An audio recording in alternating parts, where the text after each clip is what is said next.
culto especial, a gente poder juntos aí adorar o Senhor, orarmos juntos e ouvirmos as direções dele para a nossa vida. Eu quero, essa noite, conversar com você um pouquinho sobre algo muito especial na história dos evangélicos. Ou, como agora no próximo dia 31, nós teremos aí a comemoração dos 506 anos da Reforma Protestante que aconteceu através de Martinho Lutero em 1517, quando ele colocou as 95 teses no castelo, na porta do castelo de Wittenberg. Aquelas teses falavam sobre uma grande tristeza com relação ao pecado. Aquelas teses falavam sobre uma necessidade de arrependimento. Aquelas teses falavam sobre uma grande importância para que as pessoas percebessem que elas não mais precisavam ficar pagando penitências como elas acreditavam que precisavam fazer naquela época. E sabe, eu não vim aqui hoje trazer para você um sermão biográfico sobre Martinho Lutero. Eu não vim aqui falar para você sobre as 95 teses que Lutero escreveu e falam sobre estas coisas.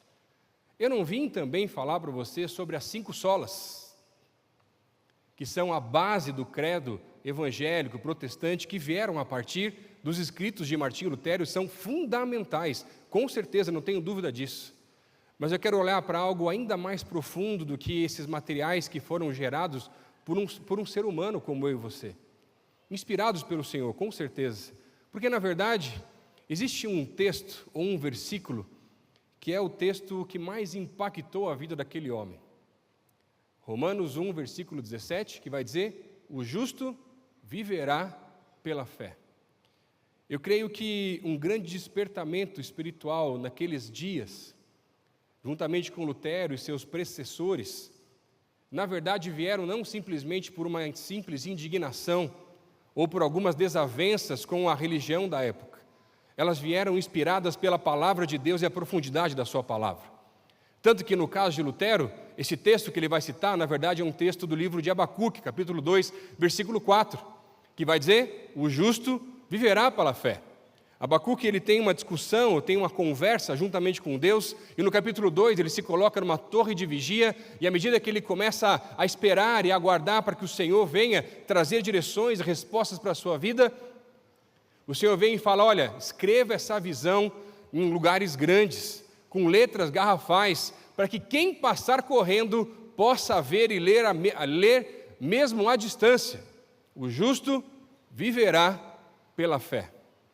E eu quero olhar com você hoje para esse texto original de Abacuque, que inspirou o próprio Paulo, que inspirou Martinho Lutero, e que continua inspirando e ecoando sobre as nossas vidas.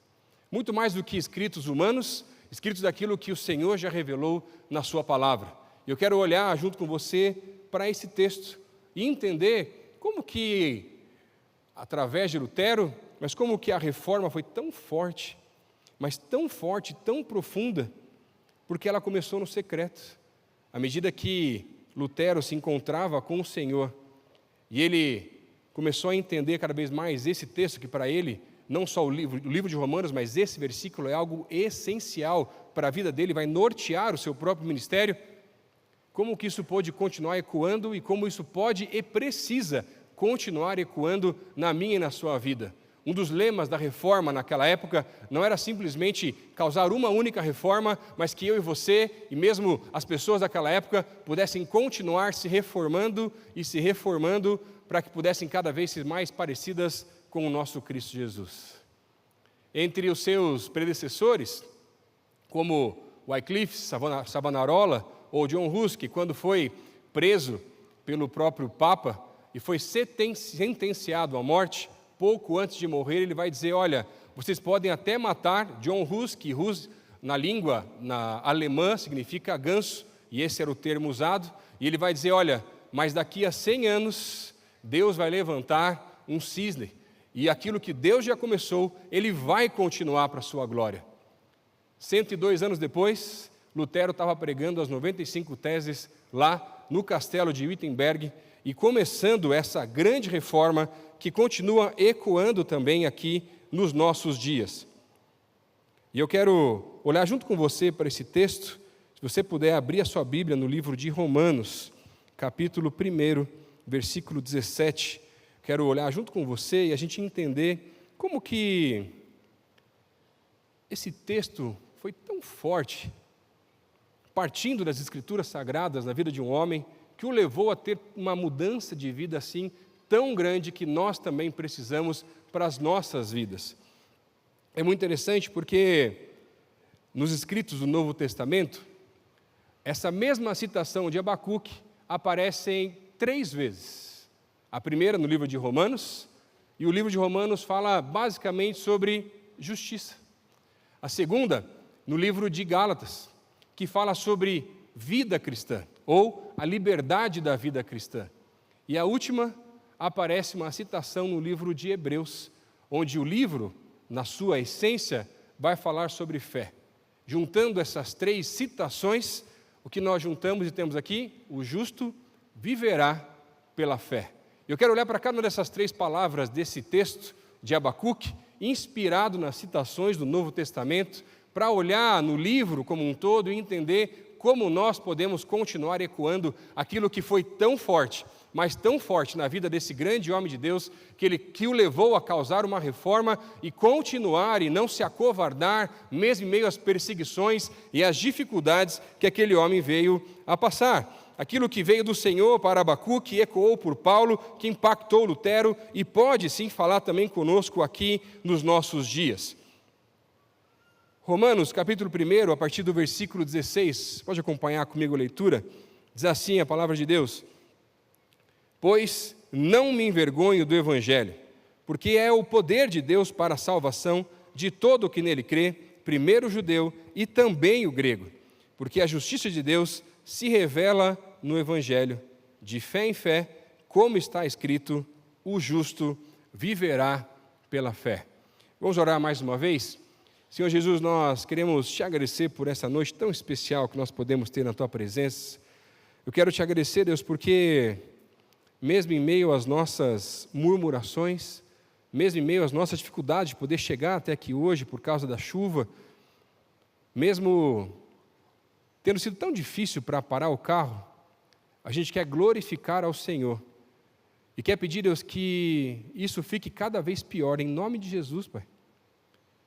Porque se cada vez mais ficar difícil parar o carro nessa igreja, quer dizer que essa igreja está avançando, crescendo, e mais pessoas vêm para essa casa de oração buscar cada vez mais a Tua presença. Pai, não nos deixe muitas vezes nos perdermos em meio à nossa humanidade, Pai. E muitas vezes a gente acaba se colocando como detentores de tantas outras coisas, mas não da Tua presença.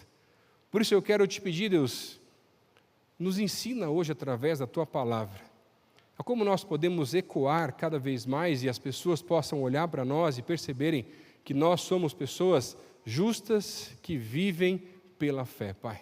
Em todas as esferas da nossa vida, nos visita hoje aqui, essa é a minha oração, Deus, no nome de Jesus. Amém.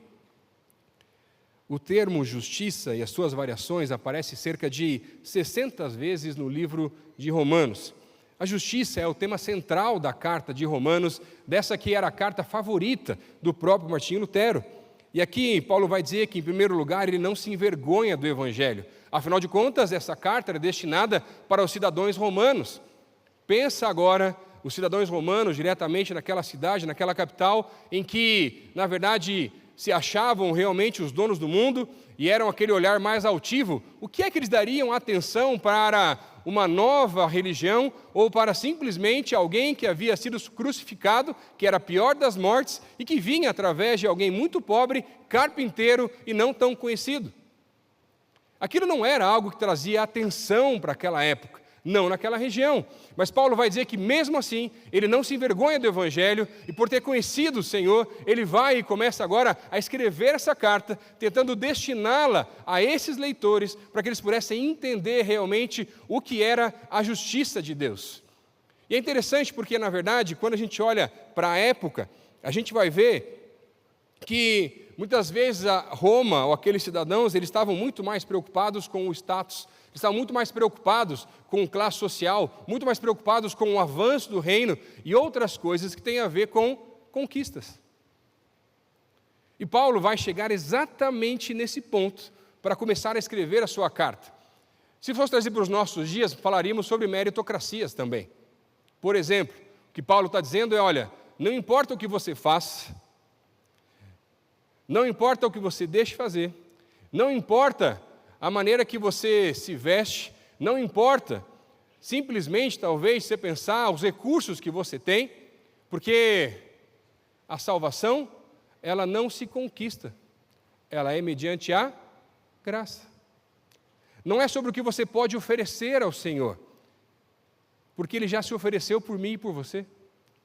E essa é a grande doutrina que Paulo está tentando explicar para os romanos da justificação, onde o próprio Deus enviou o seu Filho para morrer no meu e no seu lugar, para que nós pudéssemos ter a vida eterna e pudéssemos ter livre acesso ao Pai. Mas para os cidadãos romanos, aquilo era muito difícil de entender. Mas como é que o próprio Deus se faz homem e vai se entregar por mim, mas eu não fiz nada, mas eu não paguei nada? Mas aquilo também era uma crítica, na verdade, na época de Lutero, onde as indulgências e as penitências falavam cada vez mais fortemente do que a graça. E à medida que ele, os seus predecessores, começam a se aprofundar no estudo das Escrituras, eles começam a perceber, opa, mas não é bem assim. Olha, mas não é sobre aquilo que eu faço, não é sobre aquilo que eu quero oferecer ao Senhor, não é sobre aquilo que eu posso ou não posso comprar, e eu não consigo comprar o meu lugar no céu. Se fosse assim, meu irmão, caixão tinha gaveta, mas não tem. E sabe, o que Paulo começa a colocar aqui nessa carta é, olha, você precisa entender que não é sobre o que você faz, não é sobre o que você tem, é sobre quem Ele é. E na sua graça, no seu amor, se entregou por mim e por você, para que nós pudéssemos termos vida e vida em abundância. Tanto que a base do livro de Romanos, por muitas vezes, vai falar sobre isso. Por exemplo, Romanos 3, versículo 10, não há nenhum justo, nenhum sequer. Ou Romanos 6, versículo 23, porque o salário do pecado é a morte, mas o dom gratuito de Deus é a vida eterna. Romanos 5, versículo 8, mas Deus prova o seu amor para conosco pelo fato de Cristo Jesus ter morrido por nós quando ainda éramos pecadores. Ou, Romanos 8, versículo 1, portanto, já não há mais condenação para aqueles que estão em Cristo Jesus. Romanos, capítulo 10, versículo 9, se com a tua boca confessares que Jesus ressuscitou dos mortos ao terceiro dia e crer com o seu coração, serás salvo. E no mesmo capítulo 10, versículo 13, todo aquele que invocar o nome do Senhor será salvo. Olha a base do livro, olha o que Paulo está tentando colocar cada vez mais para aquele grupo, para aquele pessoal que estava para receber essa carta. E o que Paulo está tentando mostrar é que muitas vezes na nossa própria vida, na caminhada cristã, a gente precisa entender algo extremamente importante. Em primeiro lugar, meu irmão, eu e você não somos nada, a não ser pecadores miseráveis, que não mereciam nada a não ser o inferno, mas o Senhor, na sua graça,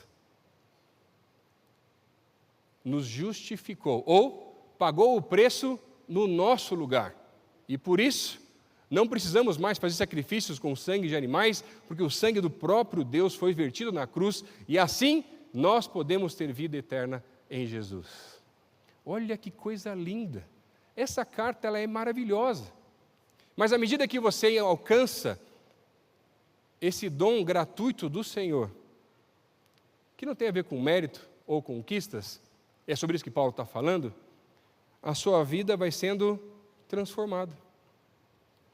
Mas não é simplesmente obter a salvação, não é simplesmente conhecer a Cristo, porque à medida que você conhece a Cristo, a sua vida precisa mudar realmente. E aí o Senhor começa a trazer algo diferente. Paulo vai falar sobre isso. Ele vai falar, olha, o que precisa começar a mudar é o seu padrão de justiça. Não é apenas a justificação, porque aquilo que vai ecoar as outras pessoas, desde os tempos da reforma, através desse texto, não é simplesmente algo tão especial e maravilhoso, Senhor, da doutrina da justificação, mas a transformação que essa justificação pode sim causar na vida de um indivíduo. Porque quando eu começo a buscar ser cada vez mais parecido com o Senhor, e a justiça de Deus não tem nada a ver com a justiça dos homens, eu começo a cada vez mais olhar para as Escrituras do Senhor, para a palavra dele e ver, opa, se eu olhar para a Bíblia, a justiça que eu mesmo faço em alguns momentos, está muito diferente do que aquelas que Jesus faz. Eu creio que um dos versículos chaves para entender o Sermão do Monte, em Mateus capítulo 5, 6 e 7, é o versículo 20, que vai dizer, olha, se a justiça de vocês não exceder em muito, foco no muito, vocês não herdarão o reino dos céus. E sabe, isso é algo extremamente profundo e pesado. Jesus tem várias repreensões com relação aos fariseus, os mestres da lei, aqueles que eram detentores, conhecedores das Escrituras Sagradas. Mas eram pessoas que conheciam muito, mas não viviam quase nada do que aquilo que elas haviam conhecido. Isso não tem nada a ver com justiça. Porque quando o Senhor vai repreender, Ele vai falar, olha, se a justiça de vocês não for muito superior, não adianta nada. Tanto que nos versículos seguintes ali, ainda também junto em Mateus 5, o que Jesus vai dizer? Olha, Jesus ele não veio para revogar ou acabar com a lei, não, de maneira nenhuma. Ele veio para cumpri-la, mas mostrar que o padrão dele é mais elevado. Se a lei dizia para você não adulterar, Jesus vai dizer que se você olhar uma mulher com intenção de pecado, você já adulterou. Gente, a régua é mais alta.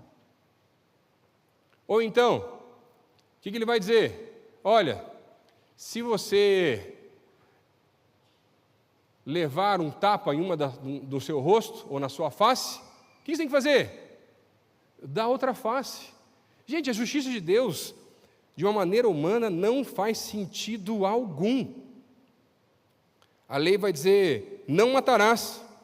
E Jesus vai dizer, olha, se você se irar sem motivo contra alguém, você deveria ser julgado. Senhor, me perdoa, porque eu julguei tanta gente já, Senhor.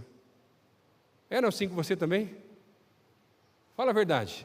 Já se irou com tanta gente por tanta coisa banal. E se pedirem para você andar 1 milha, anda 2. Meu Deus, que negócio é esse? Esse padrão de justiça realmente é muito diferente. E sabe, eu vejo que muitas vezes, naquilo que nós tentamos entender como uma justiça de Deus, muitos de nós, até inconscientemente, se assemelham muito com aquele personagem bíblico do Velho Testamento chamado Naamã, que tinha uma grande armadura, mas embaixo daquela grande armadura que escondia a lepra que ele tinha por dentro, e ninguém percebia. E ele não tirava a armadura perto das pessoas, porque ele não queria que ninguém visse, porque a justiça dele não estava correta, porque na verdade ele não podia exercer as funções que ele estava exercendo se ele estava com lepra. O que você tem escondido atrás da tua armadura? Atrás da roupa de domingo? Atrás da roupa de crente? O que é aquilo que só o Senhor sabe, porque Ele sabe todas as coisas? E você sabe do que eu estou falando. Que você tem escondido há tanto tempo, que é como uma doença, escondida, que você não quer que ninguém saiba, nem a tua família. Pecados, erros, coisas do passado, mas essas coisas têm te impedido de viver realmente a justiça do Senhor Jesus, porque o teu padrão de justiça está errado. Se eu pensar dessa forma, aquele homem do Velho Testamento que vestia uma grande armadura, de maneira diferente, com relação agora aos mestres da lei, não tinha tanta diferença assim. A armadura era diferente, mas a roupagem era muito parecida. Você consegue me entender? E sabe, o padrão da justiça de Deus, ele é extremamente diferente. E ele é tão diferente que ele vai causar estranheza na minha vida, na tua vida, mas sabe na vida de quem mais? Das pessoas que trabalham com você, das pessoas que não conhecem Ele ainda. E quando elas verem na tua vida algo tão gracioso, algo tão diferente, algo que ninguém espera que alguém vá fazer, opa, que negócio é esse? Esse é o eco que está faltando cada vez mais nos nossos dias. Esse é o eco que precisa começar a reverberar cada vez mais com as pessoas que estão à nossa volta, para que elas possam perceber, existe sim um padrão de justiça diferente, existe sim um Deus que se fez carne e morreu por nós, para que nós pudéssemos ter livre acesso a Ele, e existe sim, além dessa transformação, algo ainda mais tremendo, no sentido de a gente poder ter uma vida transformada, e assim poder impactar a vida de outras pessoas. Agora, se a justiça de vocês não se excederem muito, não adianta nada. E no final das contas, é exatamente isso que Paulo queria falar, e exatamente aquilo que Lutero entendeu através da palavra e das Escrituras Sagradas. E sabe, os segredos que nós guardamos quando nós tiramos as nossas armaduras, as nossas roupas de crente, podem se tornar no sobrenatural de amanhã, ou o escândalo de amanhã. Porque o pecado, o erro, a lepra, ela vai brotando e crescendo devagarzinho. Parece uma erva daninha, que quando você menos percebe, já dominou o coração de alguém por inteiro. E sabe, o eco da justiça é a salvação que nenhum de nós mereceríamos, mas que nos leva a um padrão de justiça completamente diferente, o eco do padrão da justiça do próprio Deus. Quando eu era criança, eu tenho outros 2 irmãos, e para manter a paz em casa, meus pais foram muito sábios em algumas decisões para poder ter 3 filhos e evitar muitas brigas, porque briga tinha, né, gente? Se alguém tem mais que 2, tem mais que um já não tem jeito, né? 2, 3, 4, então, nossa, fica mais difícil. O dia bom, dia de milagre, era o dia que não tinha briga lá em casa entre os irmãos, né? Mas meu pai falava assim, olha, se a gente vai comprar alguma coisa para um, a gente vai comprar para os 3. E eu lembro que muitas vezes chegava aquela época de trocar o tênis, e ele levava a gente numa loja de tênis, só que no carro ele já falava assim, olha, cada um tem, se eu não me engano, nos padrões da época, R$100 para comprar um tênis. E se vira, pode escolher o que você quiser. Se vai ser chuteira, se vai ser, o problema é teu. Escolhe aí, mas o limite é R$100. E eu lembro que uma dessas vezes, a gente foi lá comprar os tênis, né, super feliz, eu já escolhi logo um pouquinho mais barato, não chegou no 100, o caçula também lá, pegou um pouco mais tranquilo, mas o mais velho, que está aqui do lado, mas eu não quero olhar para ele agora, escolheu um mais caro. Mas aquilo é injusto, porque a regra era até R$100. E eu lembro que daquela vez, eu não lembro por quê, mas eu lembro que a gente tinha brigado. Eu vou ajudar ele? Eu não. E aí, ele ficou sentado, tipo aquele cão arrependido, no cantinho da loja, esperando, olhando, tentando convencer o nosso pai a abrir um pouco mais o bolso. E meu pai ficou simplesmente parado esperando. E naquele dia eu aprendi uma lição especial do Senhor na minha vida. Eu aprendi algo sobre graça. Por quê? Porque eu tinha brigado, eu achava que ele não merecia, mas tinha sobrado um pouco do recurso, meu e do caçula. Quando eu olhei para o caçula, ele já estava assim com a mãozinha entregando já. E ele comprou o tênis mais caro. E está tudo bem. Porque não é sobre merecer, Sabe, meu irmão, muitas vezes nós nos enganamos e achamos que fazer mais para Deus nos faz mais próximos dele. Isso não faz mais próximo de Jesus. Isso faz você se tornar um ativista religioso. Sabe o que te faz ser mais perto de Jesus? Permanecer na presença dele. Buscar no secreto. Porque é o secreto que revela o holofote, meu irmão. Eu estava gravando um podcast algumas semanas atrás. Tive o privilégio de poder gravar com o Will Graham, o neto do Billy Graham. E eu lembro que no final daquele podcast fiz uma pergunta para ele. Eu falei assim, olha, você pode deixar um conselho, né, para a igreja, para os jovens, com aqueles que estão começando o ministério? Ele parou, pensou e falou assim, pastor, eu vou deixar o conselho para vocês aí que estão ouvindo esse podcast, que vai ser o mesmo conselho que o meu avô me deu quando eu entendi um chamado para o ministério. Nossa, eu já estava me arrumando na cadeira ali, falei, meu Deus, lá vem um negócio aqui que vai vir lá do Antigo Testamento até o Novo, de Gênesis, Apocalipse, prepara. E ele falou assim, olha, meu avô me disse que se ele pudesse começar tudo de volta, ele teria pregado menos e orado mais. Gente, eu quase caí da cadeira. Não é sobre aquilo que eu faço, é sobre a presença dele. E sabe, é tão interessante porque o pai conhece os filhos que tem. E sabe, o eco da justiça, ele vai se revelar todas as vezes que nós entendemos que nós não merecíamos a salvação. Todas as vezes que nós entendemos que devemos dar a outra face. Todas as vezes que nós olhamos as pessoas com a graça de Jesus. E fazemos assim a justiça dele ecoar ainda mais longe. Como o próprio texto vai dizer, de fé em fé.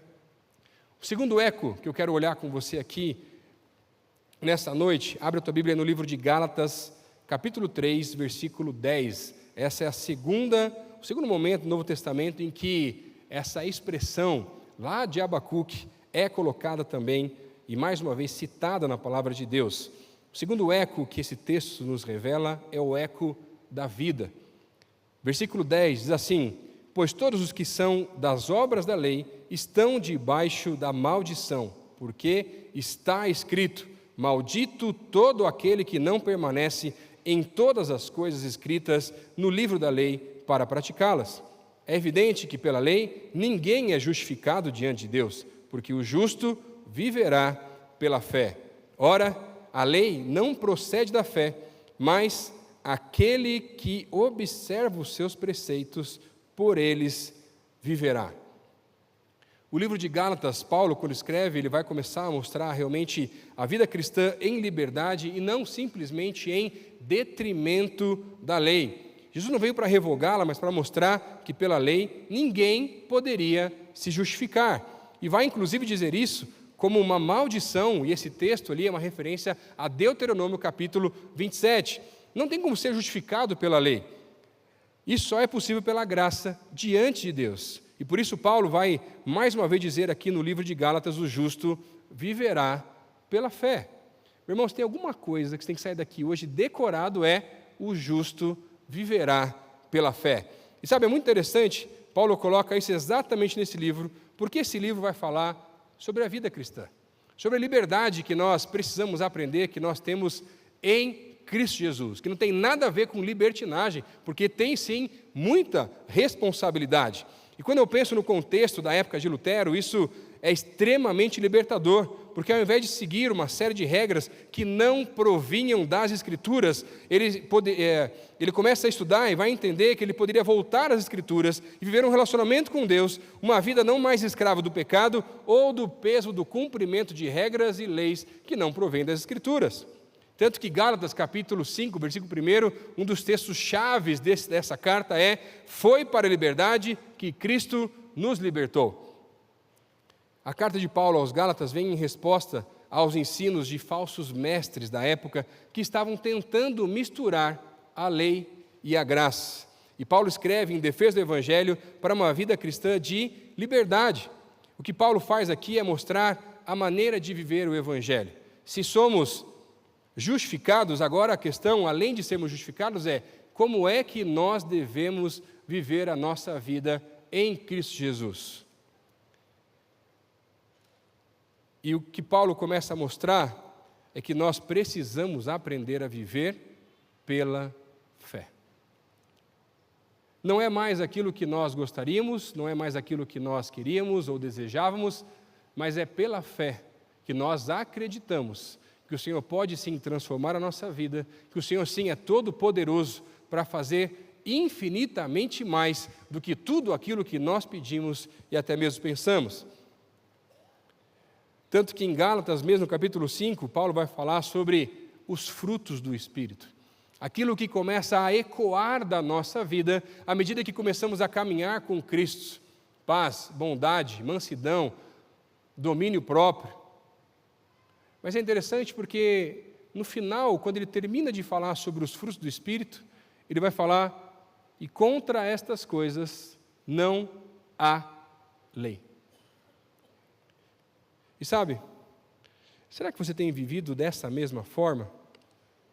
Será que você tem vivido uma vida que ecoa a vida do próprio Cristo? Uma vida que ecoa os frutos do Espírito? Uma vida que não simplesmente se amolda aos padrões da nossa sociedade? Uma vida que não é simplesmente refém do teu próprio meio, de onde você veio, de onde você nasceu, daqueles que vão falar: não, pastor, mas é porque a minha descendência é italiana, e aí ferve o sangue, eu não consigo me controlar. Está faltando tempero, Espírito Santo, meu irmão. Sabe o que vai ecoar? É quando as pessoas souberem que você é aquele que é mais sanguíneo, e o sangue ferve mesmo, mas você se dominou. Olha que coisa linda que o Espírito pode fazer na nossa vida. E sabe, muitos de nós têm cada vez mais carecido do tempero do Espírito Santo. Meu pai também é pastor e quando eu era adolescente, ele assumiu uma igreja em São José dos Pinhais, que era uma igreja de bairro. E, gente, eu não sei se você é ou já foi vizinho de uma igreja. Não recomendo, meu irmão. Pior ainda quando você é vizinho da igreja que faz muro, ou a parede da casa faz divisa com a própria igreja. E os nossos irmãos abençoados do Senhor vão tocar bateria em qualquer hora na igreja, meu irmão. Não tem aquário que resolva para não abalar as estruturas. E tinha um vizinho da nossa igreja que ele tinha se desviado dos caminhos do Senhor. Ele tinha colocado um arame farpado gigante assim, em cima do muro. Ele tinha um carro bem barulhento. E toda vez que estava chegando perto do ensaio para um culto, ou num culto, ele colocava um rock super pesado. O mais pesado que ele podia para tentar atrapalhar ou abafar o som, os louvores que vinham da igreja. A gente tinha tentado de tudo. Já tinha feito campanha por ele, já tinha orado por ele, já tinha tentado conversar, mas o homem não queria conversa. E, gente, a gente tentava evitar, e falava: gente, acabou o culto, segura as crianças para ninguém lá tocar bateria. Mas tem os menininhos lá, gente, que o rapaz já está empolgado, já quer entrar no louvor e tudo. E a gente tentava de tudo, gente, mas o pessoal passava do limite. E não cumpria os horários, nem nada disso. O tempo foi passando, o som cada vez aumentando. Acho que ele deve ter comprado uns 3, 4 aparelhos de som diferentes para mirar na igreja e colocar aquele negócio lá. Ele colocava uns cones bem na calçada, na frente onde o carro dele passava, para que nenhum carro parasse nem 1 milímetro na frente da casa dele. E sempre tinha um irmão que chegava atrasado na igreja e via aquela vaga abençoada, e parava exatamente naquele lugar, a gente não sabia de quem era, e o cara ficava revoltado. E ele brigava, ele saía de lá, e brigava e xingava todo mundo. Eu lembro que uma das piores vezes foi numa vigília, que a gente até evitou usar a bateria. E quando acabou a vigília às 6 da manhã, aquele homem tão indignado e sem conseguir nem pensar mais direito, ele juntou as fezes dos cachorros que ele tinha e ele jogava para dentro do terreno da igreja, gente. Até que um dia, meu pai foi tentar, mais uma vez, conversar com ele. Principalmente depois desse fato. E antes de chegar para fazer acordo, ou qualquer outra coisa, ele falou assim: meu irmão, eu vim conversar com você, não por causa do barulho, eu queria primeiro te pedir perdão. Eu não sei, mas eu imagino quão difícil deva ser vizinho de uma igreja. Eu queria pedir perdão porque, por muitas vezes, a gente passou do limite. O som foi alto demais e a gente pode ter atrapalhado algum momento teu como família, alguma coisa aqui também. Mas eu queria dizer para você que Deus tem um plano para a tua vida. E se você me ajudar, eu queria dizer para você que eu vou te ajudar também. Ele tirou um papel e falou, quero fazer um compromisso com você. E eu vou abrir para a igreja inteira, que só vai os instrumentos na hora do culto e 1 hora antes para o louvor, e vai evitar ao máximo. Vamos fazer outras programações em outros lugares. Porque não é sobre simplesmente o culto, é sobre você e a tua família. E nós percebemos que estamos te atrapalhando. E a gente não quer te atrapalhar. Aquele homem começa a chorar, gente. Fala assim, pastor, eu já fui de igreja, mas eu fui muito machucado. E nas minhas feridas, eu achava que eu estava fazendo certo, atacando a igreja para calar aquilo que estava vazio no meu coração. E a gente começa a cumprir os acordos. E aquele homem vai sendo transformado de fé em fé, de glória em glória, aos poucos. E sabe, a nossa vida precisa ser diferente das pessoas de fora. Porque se você está atrapalhando alguém, meu irmão, será que você não precisa rever um pouco os teus conceitos? E sabe, eu creio que Deus, na sua grandeza, Ele traz para nós algo extremamente especial que é revelado na carta aos Gálatas, que é uma vida cristã equilibrada. Mas, se eu olho pelos padrões humanos, a vida cristã, ela nunca vai ser equilibrada. Porque, se eu olhar dessa forma, eu preciso equilibrar carne e espírito. Mas isso não é equilíbrio, porque o espírito sempre tem que estar mais forte.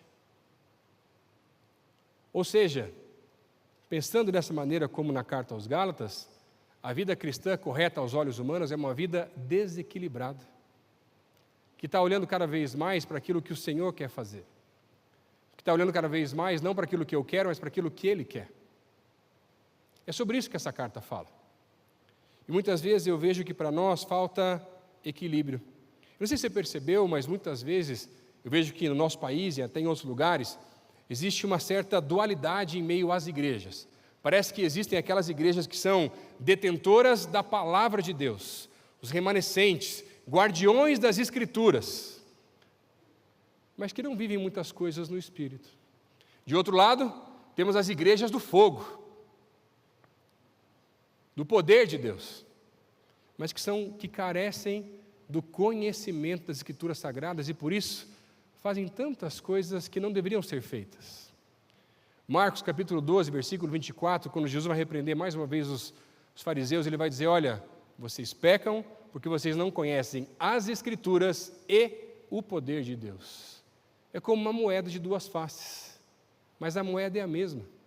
E por isso que eu vejo que uma vida cristã equilibrada é aquela que vive profundamente no conhecimento, embasado, fundamentado nas Escrituras Sagradas, mas vive também no poder do Espírito Santo de Deus. E vê queridos nossos se transformando, se convertendo, sendo alcançados pelo Senhor.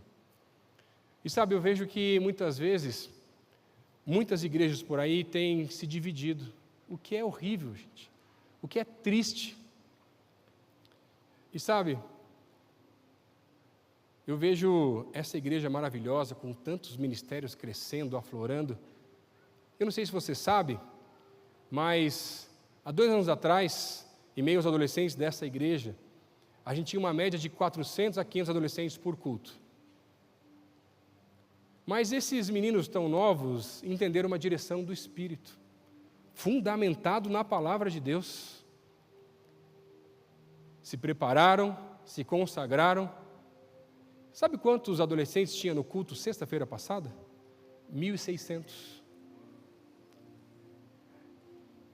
Deus tem me dado um privilégio de poder visitar muitas igrejas no Brasil, pelo trabalho com juventude e outras, até pela Semana de Avivamento, e eu não conheço nenhum outro trabalho com adolescentes tão grande assim.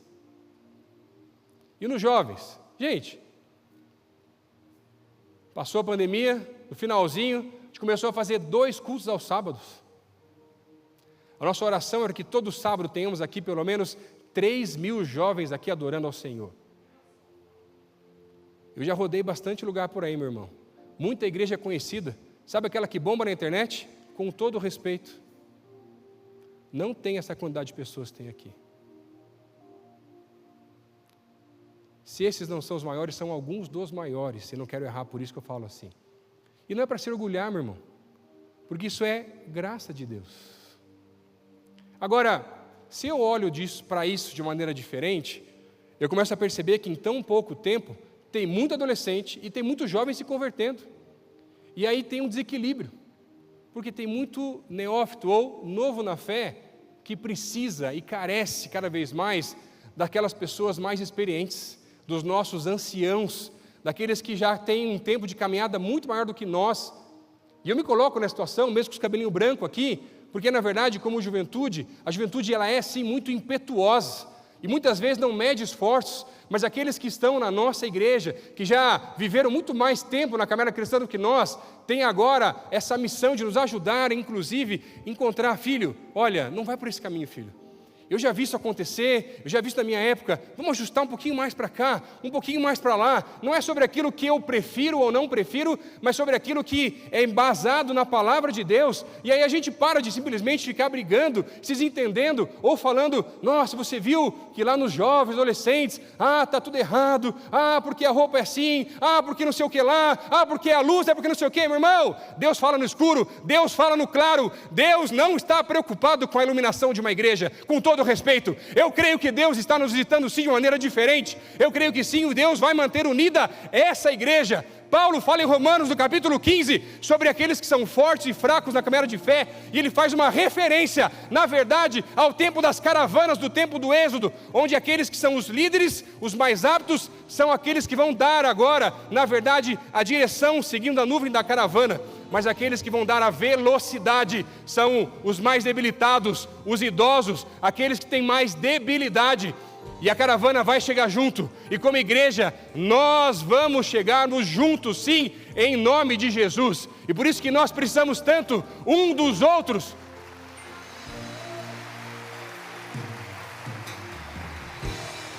Meu irmão, tem muita igreja por aí fechando as portas, porque não tem uma visão que essa igreja tem, de investir nos jovens, nos adolescentes e nas crianças.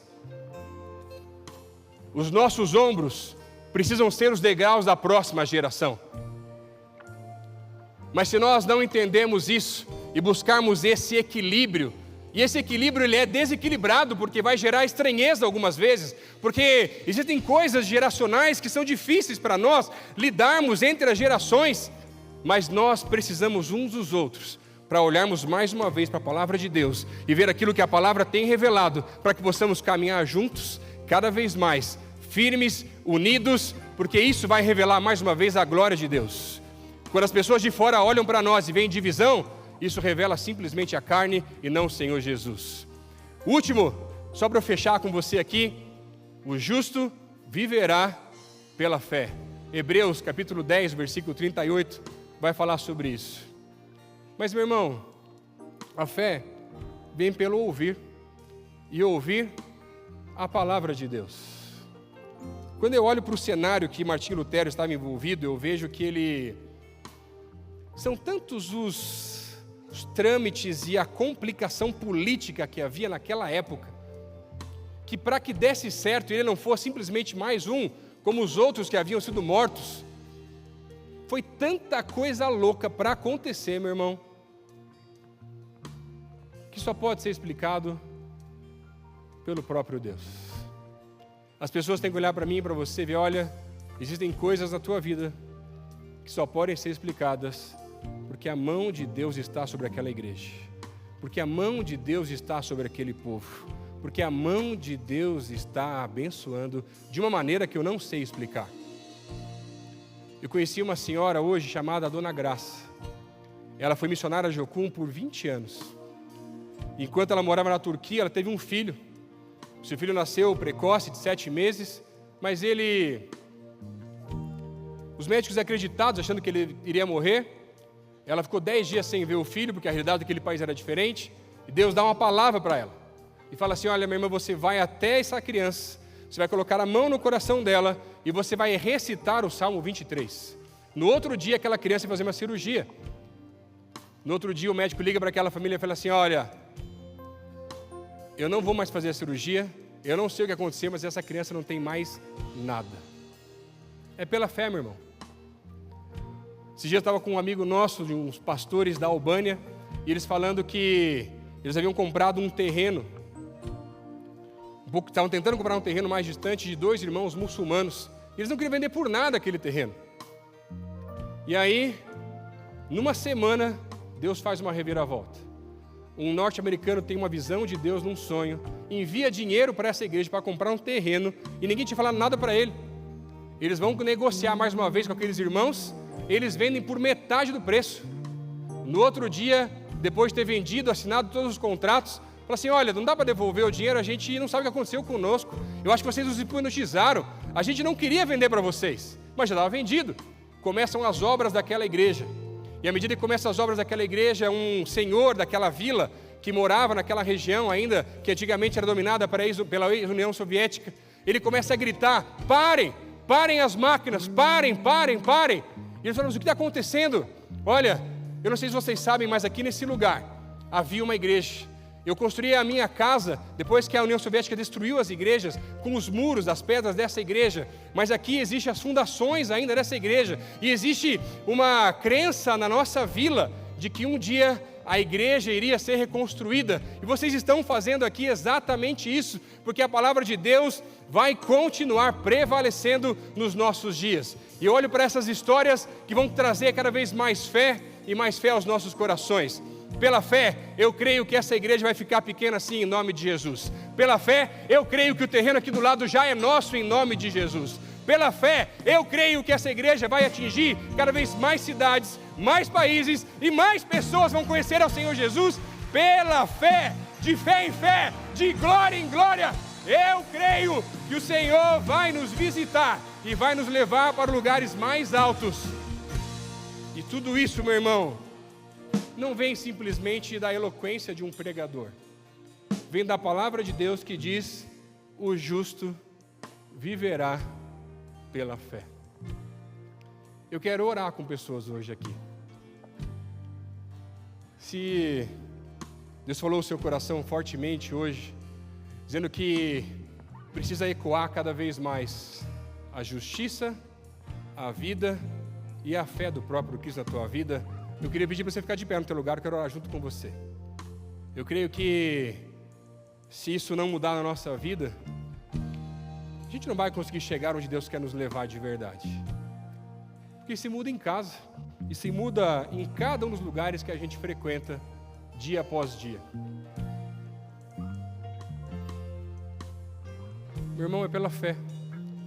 A obra de Deus não faz com dinheiro, faz pela fé. De fé em fé, de glória em glória. Mas eu preciso fazer mais uma pergunta hoje aqui.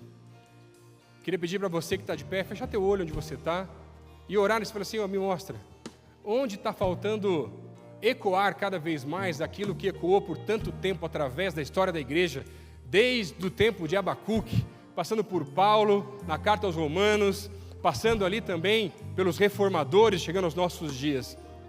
Mas essa palavra é uma palavra muito forte.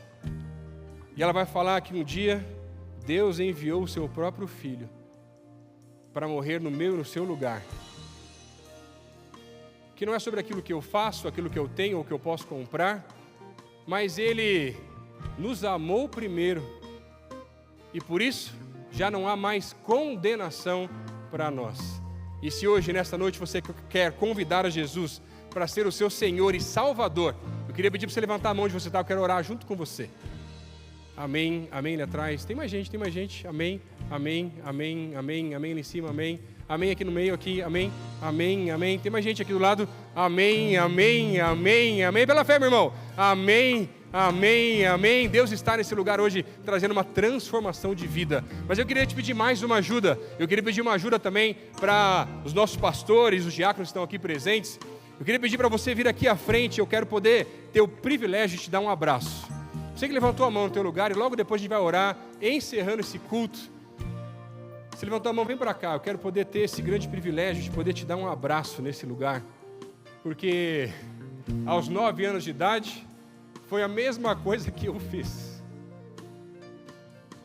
Quando eu entendi que Jesus morreu também no meu lugar. Você que levantou a mão, você veio com um amigo, com alguém próximo, você pode vir para cá. Você que levantou a mão, pode vir. A gente quer simplesmente orar junto com você.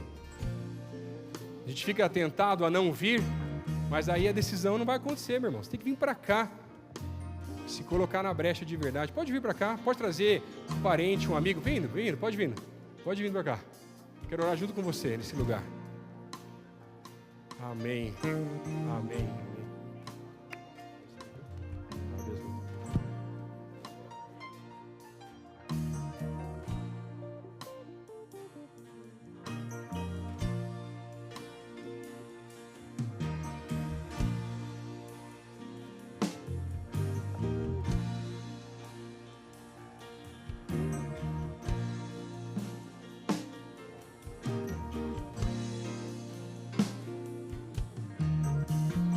Você que está aqui na frente, eu queria pedir uma ajuda para você fazer uma oração junto comigo. Dizendo assim: Senhor Jesus, hoje eu me arrependo pelos meus pecados e entrego minha vida ao Senhor. Escreve meu nome no livro da vida, que eu possa sair daqui hoje com a tua justiça, com a tua vida e com a tua fé, em nome de Jesus. Amém. Amém. Só uma salva de palmas para Jesus.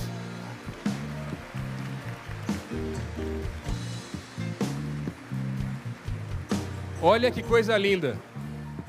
Crianças, adolescentes, jovens, adultos e mais experientes, não idosos. Todos entregando sua vida a Jesus. Essa é a igreja do Senhor. Que Deus te abençoe muito. Eu quero orar com você que está de pé. Senhor, nós queremos te agradecer por essa noite tão especial, Pai. Que a tua palavra continua ecoando e ela vem da tua palavra. E da tua palavra impacta os nossos corações, porque a tua palavra que traz vida, a tua palavra que pode sim transformar qualquer pessoa. Por isso eu quero te pedir, Deus, hoje, nos abençoa, Pai. Nos colocamos de pé aqui, eu inclusive, pedindo, Pai, eu quero viver cada vez mais o teu padrão de justiça, Deus. Eu quero mais ecoar a justiça do Senhor, Pai, mostrando para as pessoas que o Senhor é sim um Deus bondoso, justo, que quer sim alcançar os seus filhos, Pai. Eu quero ver cada vez mais um estilo de vida que tem a ver com os frutos do Espírito e que revelam o caráter do próprio Cristo. E Deus, eu não quero andar mais pelos meus passos, mas eu quero andar por fé, vivendo aquilo que o Senhor quer fazer no meio do teu povo. Essa é a nossa oração, no nome de Jesus. Amém, amém, amém. Que Deus te abençoe.